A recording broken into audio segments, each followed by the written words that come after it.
Welcome back to Space Cadets Away Missions. We're playing the second mission called Venus, Escape from the Slave Saucer. One note that I will say here is with regards to items. At the start of most scenarios, you are only allowed to have 2 large items, 4 items total from the Rocketeer items.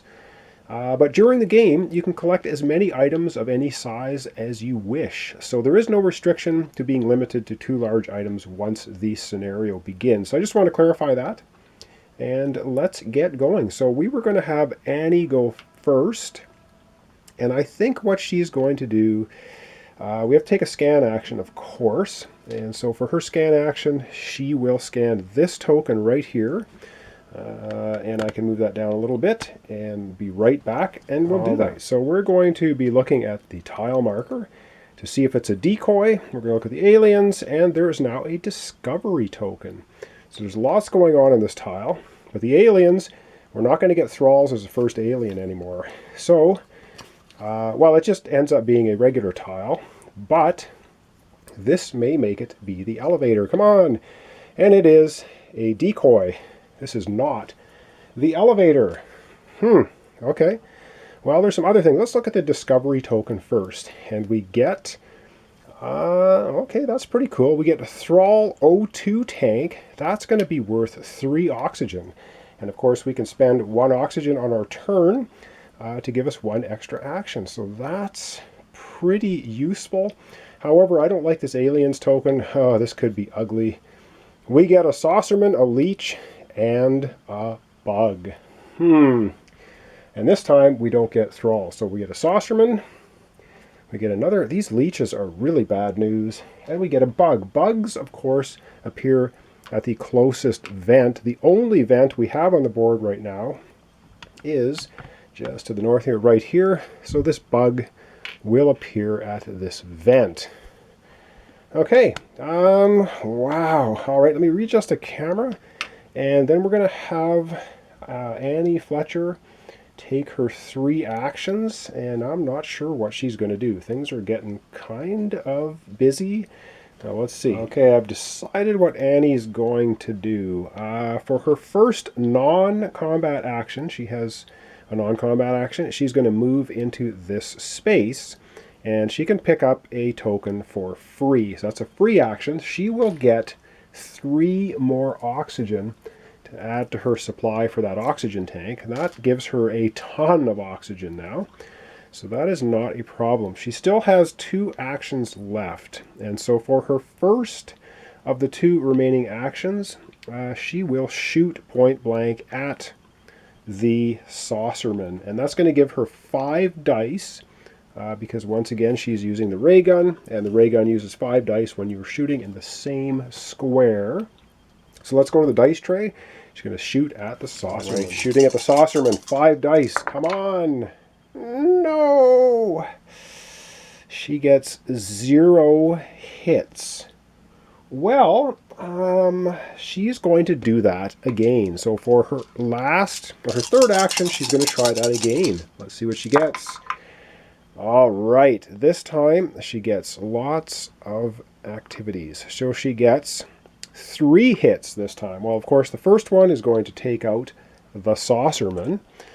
And she has 2 overkills, and I think, let's go back to the board and we'll figure out what she's going to use her 2 overkills. Okay, so what Annie's going to do for her 2 overkills is she's going to use the saucerman Psychic Scream overkill, which is going to stun 1 leader or saucerman. All right, and she has 2 overkills, so she can do that twice. So she's going to do it once for this saucerman and once for that one. So she stuns both of them, so they're not going to activate this turn. She's going to spend 1 of her oxygens to get 1 more action, and her 1 more action is to shoot at the space leech right here. So point blank again with the ray gun, 5 dice. Let's go to the tray and see if she can take out that space leech. The game heating up. Can she take out the space leech? She can indeed, and she gets an overkill. Wow, good luck for us. So the space leech, I should mention, only has 1 hit point. The only creature in the game that has more than 1 hit point I believe, is the brain in the jar has 2 hit points, and the sentinel has 4. Every other enemy and miniature in the game only has 1 hit point. Of course, thralls don't really have hit points because you can't hit them per se. And he has an overkill. Let's take a look at the board again and decide what she's going to do with her 1 overkill. Okay, and the 1 overkill for the Space Leech, it's not going to do her much good, and it's Revulsion. And if we look at the Revulsion, it says make 1 free attack on another Space Leech in range and line of sight. Well, there is another Space Leech, but it's not in line of sight because we have a closed hatch, and it's not even within range. It's 2 away. So she's not going to use that ability, but she will use the one on the ray gun, which is hit and run. Acting Rocketeer takes a free move action. So for overkill, she's going to take a free move action. Okay, so she's going to move 1 space back here. So she went in here, got the oxygen, took out the saucerman, the leech, and moved back into this room. So overall, not bad, I don't think. Not bad for her turn. Up next is the Professor. So we're going to have to do a little bit of thinking here, or I will, about what we want to have him do. So we'll be right back with that. Okay, and what I think we're going to do with the Professor, of course, the first thing he has to do is a scan action. Well, every tile now on the outside is equidistant from him, so we can reveal any tile we want. And of course we want to reveal the tiles with the tile markers on them because we really want to find the elevator. So we're going to reveal this one here. This is another tile, and this of course may be irrelevant if it becomes the elevator. So we're going to look at this one. Is it the elevator? It's a decoy. Have not found the elevator yet. However, there's a discovery token in there, and what could it be? It is the time warp. Okay, the time warp. And what does the time warp do? Do we want to look at the cards? I guess we'll look at the cards ahead of time. And where is the time warp? Okay, here is the time warp, so at least we know what it does. Reroll any dice in 1 dice roll, and it's got 3 charges on it, so that can be pretty useful for re-rolling a lot of failed attempts at doing things with the dice. But yeah, we got this Dratted Aliens token, and holy moly, 3 leeches. 3 of these leeches. Wow, these guys are bad news. They populate quickly. That's a lot of leeches. Holy man. Okay, well, we're going to have to live with that. This is not an easy scenario. Now it is time for the Professor to have his 3 actions. The first, he needs a weapon badly. His first action will be opening this hatch. That's his non-combat action. His first of his remaining 2 actions is to move in here. He will retrieve the ray gun. All right, they're both now armed. So the Professor now has the ray gun as well, so that's excellent. And he has 1 more action. He has 1 more action, and then possibly another action if he spends an oxygen. So I think for his last action, he's going to shoot with the ray gun at the leech, because the leeches are basically the worst. And he is only going to get 3 dice because he is now one hex away. So if he was in the same hex with an enemy, you get 5 dice. 1 hex away, you get 3 dice. So for his last of 3 actions, he's shooting at the Space Leech. Let's go to the dice tray and see if he can take it. All right, rolling to hit the Space Leech. Come on! Yes! It is gone. The Space Leech has been blowed up by the ray gun. Excellent. Back to the board. See if the Professor's going to spend that oxygen to do 1 more action, which I probably think he will do. All right, the Professor here is out of actions. However, he can spend 1 oxygen. He has 5 left. He will spend 1 of his oxygens to take another shot. He's going to shoot at a bug here this time in the slave cells. So let's go back to the board and have him roll 3 dice again to see if he can take out a bug. 3 dice to take out a bug.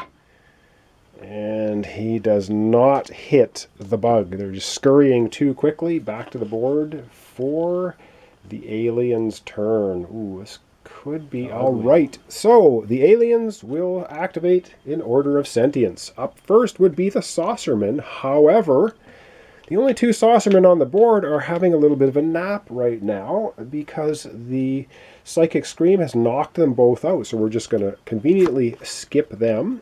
Moving right next into the thralls. The thralls can move one, and they have one attack die. Of course, we know how they activate. They can't be attacked. They can't move through closed hatches, and they can't move an attack in the same turn. So they're going to move one. While these ones have a clear path to the professor, so they are both going to move into the professor's square. No problem there. These two now are 1, 2 away from Annie, but they are 1, 2, 3, 4, they're 5 away. So they're definitely going to head for Annie. So these two will move into this location. Okay, that's the thralls taken care of. Up next, the space leeches. They only move one. They have 3 attack dice. They can move an attack in the same turn. They cannot move through closed hatches, though. So let's have a look and see what's going to happen here. We have 1 space leech here. So it will move the same way as the thralls. It's going to be trying to head towards Annie. We have 3 space leeches here. We have a closed hatch, so it's not going to move here. So it's either going to move this way or up around this way. If we look here, we've got 1, 2, 3 to get to Annie, or we have 1, 2, 3 to get to the professor. Is that right? 1, 2, 3. Yeah, 1. Yes. So they're equidistant away. But how the movement works is they will go towards the player that moved last in turn order, and that was the professor. So they're going to try to make their way to the professor. So they're probably, well, 1, 2, 3.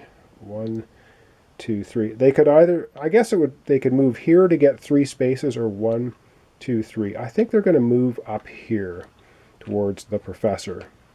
So they're trying to make their way to the professor.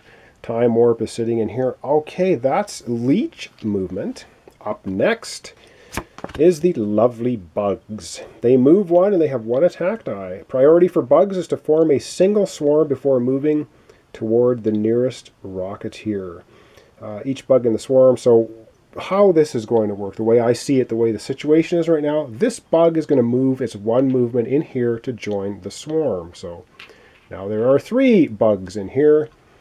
2 bugs have not activated yet. There's an open hatch here, but it doesn't really matter. These 3 bugs now are going to move into the same space with the professor and the 2 thralls. And you can see how bugs can get very, very dangerous very, very quickly. And so now we have 3 bugs in the location with the professor. However, one of them moved in to be a swarm, and then one of the 3 moved in here. So there's 3 of them. They've had kind of 2 actions. Only 1 bug can attack the professor. So it's going to be 1 die attacking the professor. Let's go to the dice tray and see if that last bug of the swarm can hit the professor. Right, the bug is attacking the professor.